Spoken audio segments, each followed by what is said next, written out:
We're live, hopefully. Yeah, hopefully.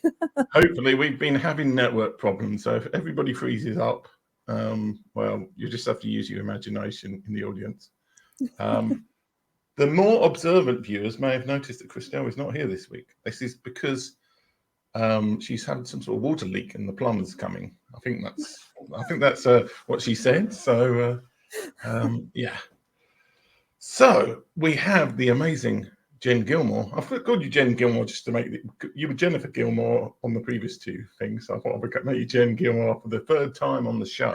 That's what everyone calls me personally. So yeah.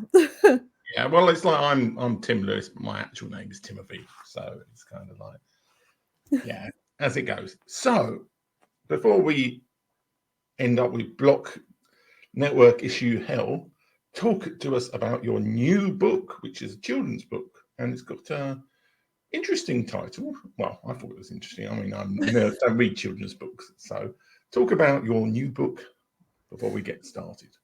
Yes, it's called the Funky Frecks. I've got it here so you can see. And yeah, it's got maybe I don't know if it has got a title that can be, said for different things, but yeah, it is about a unique person, and she is quite different to the rest of her friends.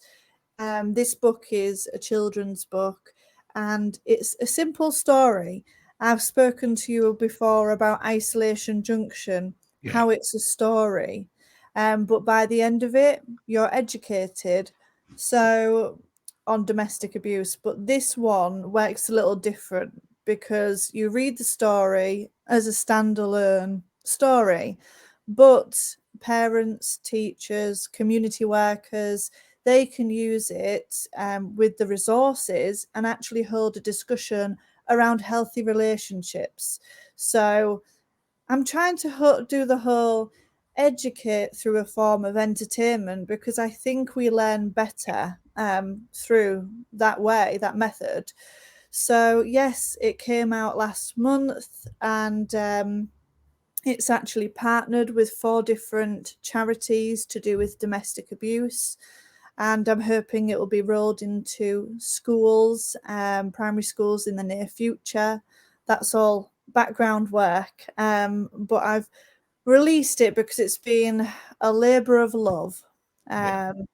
It's been a few years in the making, in the midst of the pandemic. The idea has been around for a long time, and it was just never the right time. So I felt, right, I'm going to get it out there, and I'm going to take each piece, each section of the communities that I'm involved with, and speak about it that way, almost like a slow burning publishing.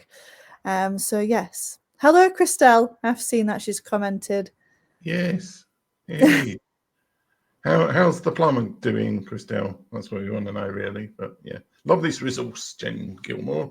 So good to educate children early. So, what is the message that you hope a child will get that reads this book? Well, not message, but the lesson. What are you trying to teach or encourage children to talk about with this book? Well, I would like children to be equipped with the ability to choose their friendships. Yeah. And when I say that, I speak from an era when we were told in classes to get on with everybody. But actually, we know as adults that just doesn't happen. We can choose our friends. So I'm equipping them to have the ability to decide. And obviously, the people they don't want to have as friends, they obviously very respectful. It's learning that they just have the right support circle around them. The hope with that is that they will learn about the pink flags, the red flags of an unhealthy person, and they will take that into their teens and then into their romantic relationships, almost as a preventative towards an abusive relationship. Because I feel that if we equip them early when they're learning, developing, then it almost becomes second nature. unlike somebody like me who's had to learn the really hard way. And I still find it really tricky to work out if a new person is going to be somebody that is right to be in my circle. So that was kind of the concept behind it. And obviously through my own experiences, but also through my daughter, who had a really bit of a struggle going into a new school. So yeah, that's in a nutshell. I could talk about it for a long time because Christelle got all of that. Okay, so there's been a lot happening in your life since you were last on the show. I think it was February 2022. According to my records, I have a spreadsheet going back that far and further, in fact, which is quite worrying. As much as you feel you want to share, because a lot of it's in public knowledge anyway, I think you have actually appeared in a newspaper at some point for a part of it. Explain how your life has changed from when you were last on the show, or in the last few years, and how that has affected your outlook on the world as well. That's kind of what I would be interested in. Yeah. Well, I know, Tim, you follow my journey, so you'll probably have seen just how different my life has become, or the changes even in the way I talk, probably the way I communicate. And I think that's not, it's been a challenging year. And when I spoke to you, it was in February last year. That was right in this turbulent moment, or before my husband obviously left. But that was 6 months before that we'd started to uncover actually my sexuality, and he was the one to say, I think you're a lesbian. It wasn't me. So he fought for our relationship throughout that process, and I fought against what I felt was natural to me. Obviously in the end we had to separate, but thankfully I think now we're in a really great co-parenting and co-working situation. But it has completely changed my outlook on life. It has changed everything for me, because I feel like there are many things I could go back into coming out of that abusive relationship, which is almost a decade ago, and that I didn't have space between that relationship and the one to, my ex-husband. That didn't allow me the opportunity to maybe heal or to grow or to learn. I just ultimately leant on him and depended on him. So as the time that I've been with him, I've grown in my independence. I've built, a business. I've started my writing career. That really started to become a challenge in that relationship, as aside from me discovering my sexuality. A lot of people can see visually how happy I am, and I didn't think that was ever going to be possible for me to feel a sense of freedom, aside from being stuck in an abusive relationship, but also stuck not knowing actually the feelings that I deserve to have or feel. Or when you get married, I do feel like it's almost, for me, it's felt like this is a job prospect. Like when you get labeled wife, it's kind of, you're the mum, you do the jobs, you do the chores, you do X, Y, and Z. And the equality in my heterosexual relationships has been very much heavy on my side of things. So actually being in a relationship with a woman has shown me what equality can look like, and You know, if I'm unable, I'm at the moment, I can only give 10%. So my partner's doing the 90, Yeah. whereas in that abusive relationship and in, you know, previous relationships before, it's still been me trying to Yeah. do 60% and get, you know, 40. It's nothing changed. So it's taught me all about actually me thinking I'm in a healthy relationship and me knowing I'm in a Yeah. healthy relationship and what that looks like. And now I feel it's the perfect time for me to have brought out a book based on healthy relationships, because I'm an advocate in that. I can talk about it without thinking, well, that's not really happening in my life. So I think it has changed my message. But I would say your sexuality doesn't define who you are. But aside from all of that, it made up a big part of my life in terms of what my identity is. If you think about the context in my history, I was brought up in a Christian home. My family are quite Christian led. So that's when it starts, you know, challenging other aspects of your life. But I am very happy with where I am now. It has been a challenging year, and going forward, it just means that I can put the steps in place for me to uncover more about what a healthy relationship is, what it looks like. And I've been talking recently on TikTok about inverted triggers. So I get it triggered now because something nice has happened, and I look back and go, oh my goodness, I never had that, or I Yeah. had the complete opposite. And whereas before I would be triggered in a negative way, Yeah. I guess being triggered in a positive way is a bit better. Um, so it's been really quite interesting as part of that journey, to be honest.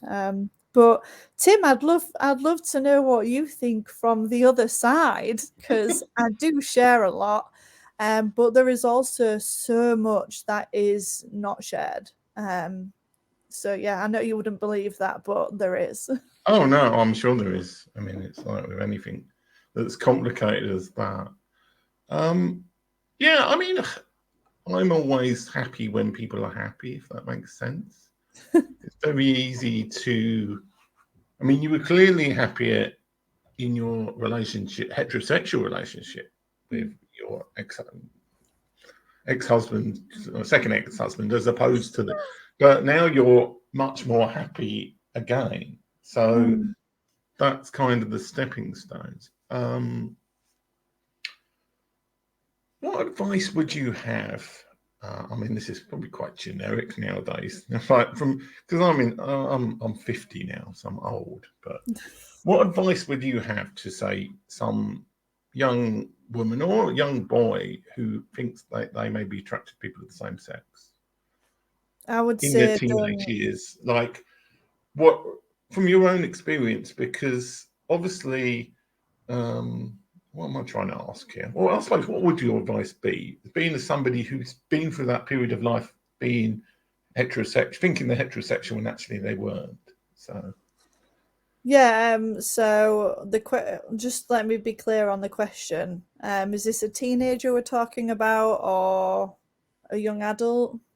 I'll say young adult then, like Young 18. adult makes it Yeah, easier, because I yeah, would say don't pin yourself down into a yeah, relationship, or a serious relationship. Give yourself time to date and to understand yeah, what you're worth. So I remember last year speaking to one of my really good friends, Chloe, and she was like, Jen, you need to make a checkbox. Like, you know what you don't want, but what do you actually want from somebody in a mm, relationship? But I couldn't actually build that list based on my past relationships, really. There were the obvious things like somebody who's nice, loving, caring. But I didn't have any specifics. Like I didn't have any. because I just didn't know. So I had to go on that dating experience to go, actually, I would like somebody who is adventurous, who is humorous, who has at least some of the energy that I have, especially with the ADHD side of it. Probably somebody who has gone through trauma, which sounds really sad, but No. need Yeah. that level of understanding. So I would say, yes, go and have those relationships, but I do believe that the mistake, I won't call it a mistake, but the difference for me is I've been in 3 long-term relationships of several years each, Yeah. and I could have maybe saved a lot of heartbreak for people and heartbreak for myself if I'd have actually gone on that journey when I was younger. Yeah. And take aside any, I've had to really take away any kind of religious thoughts or, influence in my life, or family or friends that have maybe not been so kind towards a specific, like gay people, or Yeah. it's really difficult, because they're the people you think of, the memories of what people have said to you. You've just got to be selfish and think about yourself. But yeah, I would say that would be a good starting point. Christelle loves the new Vibrant Me, apparently. You say you're reading about too much of a show host. You've been reading them out before I can get to put them up on screen. Yes, she does love the vibrant new you. So I added new in there. Vibrant you. That's I can't read. So let's talk about the business side of things, because I think you're still running. I probably am still a member of it. He says you run this small business network, or you used to. Is that something you're moving forward with, or are you going into new things? Is the book writing going to be your primary focus, or have you got some enormous business scheme in the works that you haven't been able to get around to because of all the other stuff going on? Well, I would say I've been on so many journeys with business. My first business managed to get me to a point where I was able to get out of an abusive relationship. So entrepreneurship is definitely going to be in my life. My mum runs her own business. I don't speak to her, but I know she has an influence on me, my personality with that. Yeah. Yes, the small business networking coffee house still runs. We still have meetings online.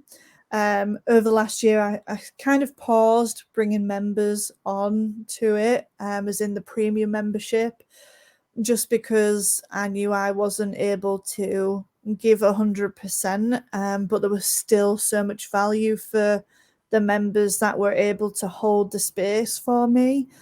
And returning to it full time instead of part time, I've been able to open the doors to that again.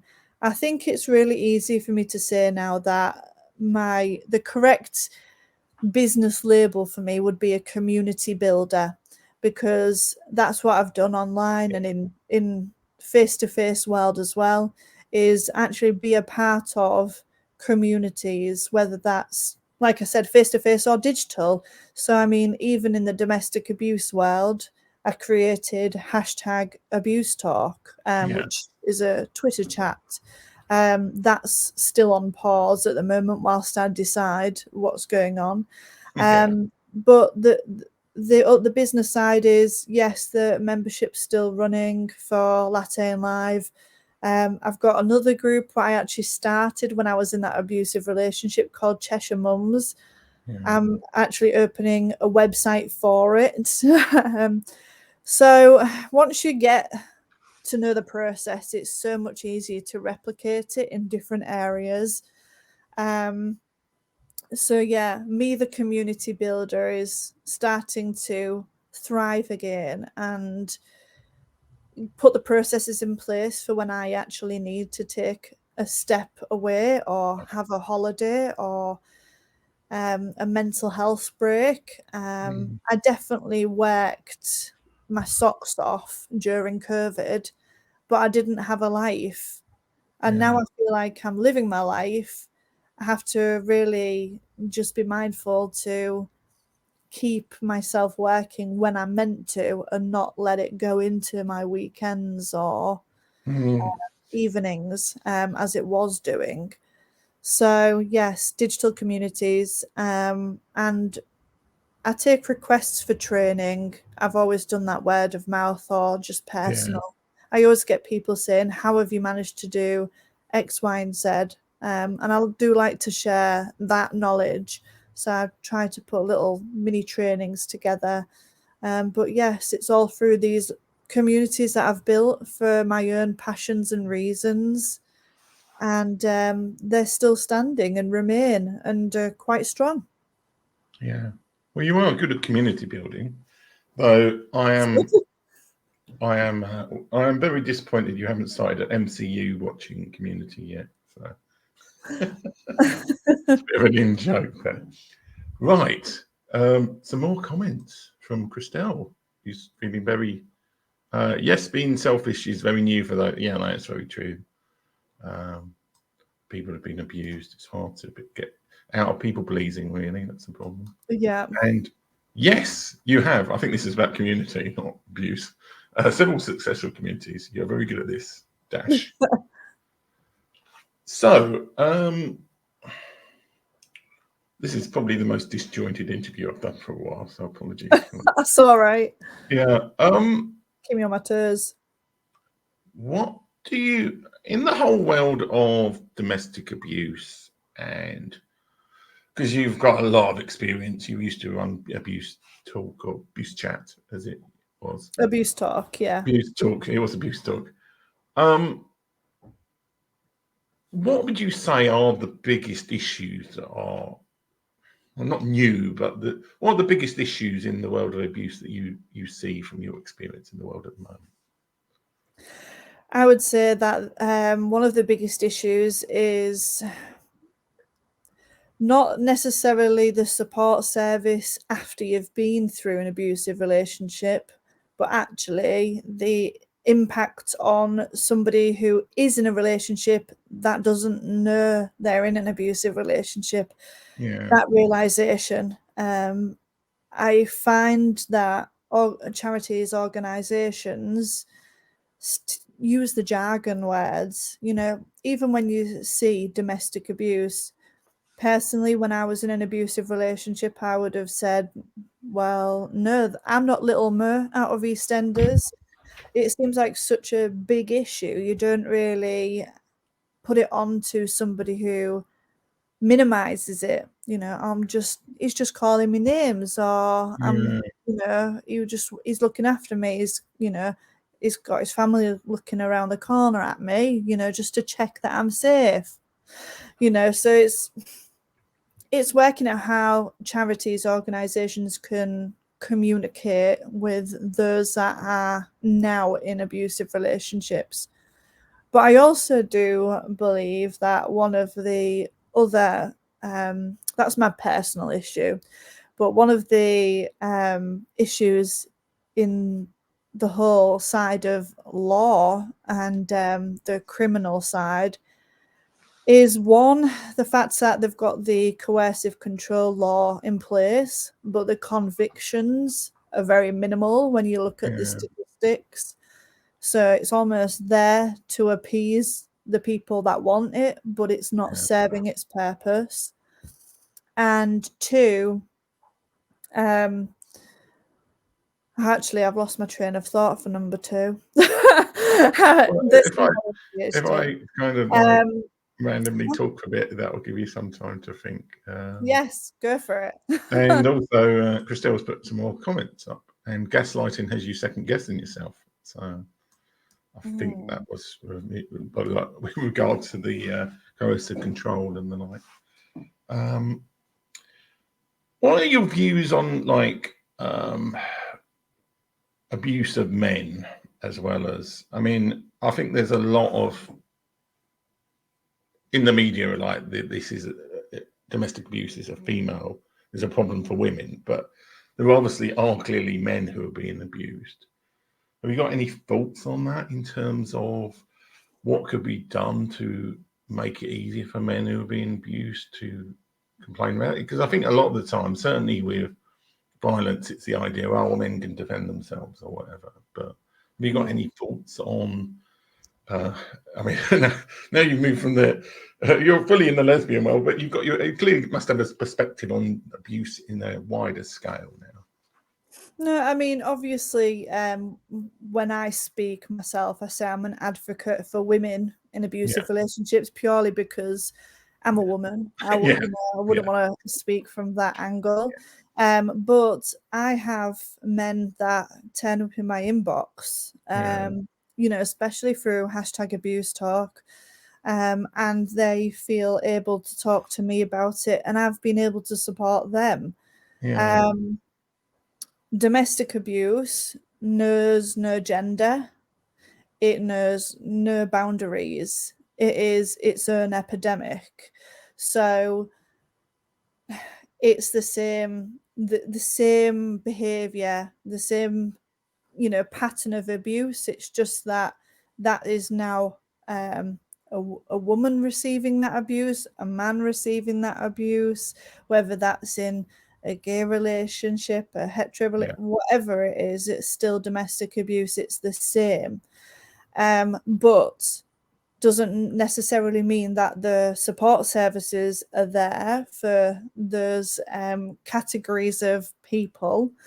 And it's got a long way to go. I think the thing to consider with the sort of male side of things is that actually there are a lot of men that are in abusive relationships that are unable to get help because there's that extra barrier to do with pride.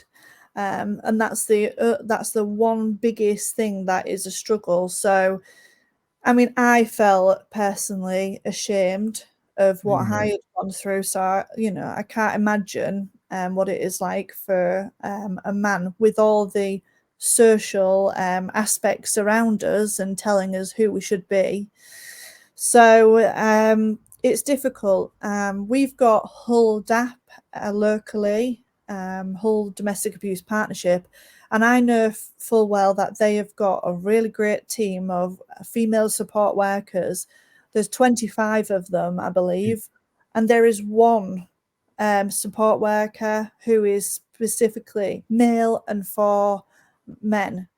And he is the one that is, has got so much work on his plate because he's holding the whole area for that one, gender. And it's not fair, but it's looking at the funding. There's so many layers to it, but if we can look at it from a genderless role, a genderless point of view, then that would actually probably benefit the services that are out there. But it is difficult to do that because there are differences, but there's the differences because of the our gender, not because of the abuse, because it's the same thing. Lots of comments from Christelle. He's becoming one of these commenter people. Does the abuse look different, same for men and women? Well, I think there are differences. I'm not sure either of us are qualified to necessarily say what the differences are. Yeah, I think it's more the dynamics as well. So for a woman, she can be, as much as I have seen girls in my high school purposefully get pregnant to trap a man. A man can put a hole in a condom. So it's kind of interesting, really, to think about. Where was that? Well, there's one man in Hull, apparently. So. There's a guy in Hull. One man in Hull. I'm probably not the right person to talk about. I've been trying to but I have got many contacts that I can put people towards. Yeah, I've been trying to get a men's rights activist on the show. I'll continue my efforts to try and like. I could get They're a you very on. elusive bunch. So, okay. So let's finish up with how can people get in touch with you and work with you, or buy your book, or if they've got questions about abuse, or they're thinking, oh, I might actually be in an abusive relationship or something like that. How can they get in touch with you and contact you and interact with you? Yeah, perfect. Just Google me, Jennifer Gilmour. That's probably the easiest way. Or if you want to find me on social media, my tag everywhere is Jen L Gilmour, and that's for any platform that I'm on. If you do think you are in an abusive relationship, my email is open, but I will stress that I'm not a 24-hour service, and I'll get back to you when I can do. What I would suggest is contacting the National Domestic Abuse Helpline. The number has escaped my brain, but Google that. Yeah, Google it. Or Women's Aid. You know, on Women's Aid website, there is a Q&A. You just answer yes or no. It's a quiz to see if you are in an abusive relationship, and literally it will give you the answer at the end and then prompt you where to go. That's how I found out I was in an abusive relationship. So take those steps to, you deserve to be free to make your own decisions, your choices, and you deserve to have a happy life. For this situation, the grass is greener on the other side. Yeah. Okay, well, thanks for being a guest, and thanks for our host stroke viewer who has been watching. I think there were some other people on as well, but they didn't say anything, so we don't know about them. And I'm going to struggle to play the outro now, which I always screw up. Because what I usually do is I kind of say goodbye, everybody. And then just as the guest or somebody starts to do it, then I press the button and the outro starts. So what we're going to do now is we're going to say goodbye, everybody. And then you're going to say goodbye, everybody. And then I'm going to press the outro. So goodbye, everybody. Bye.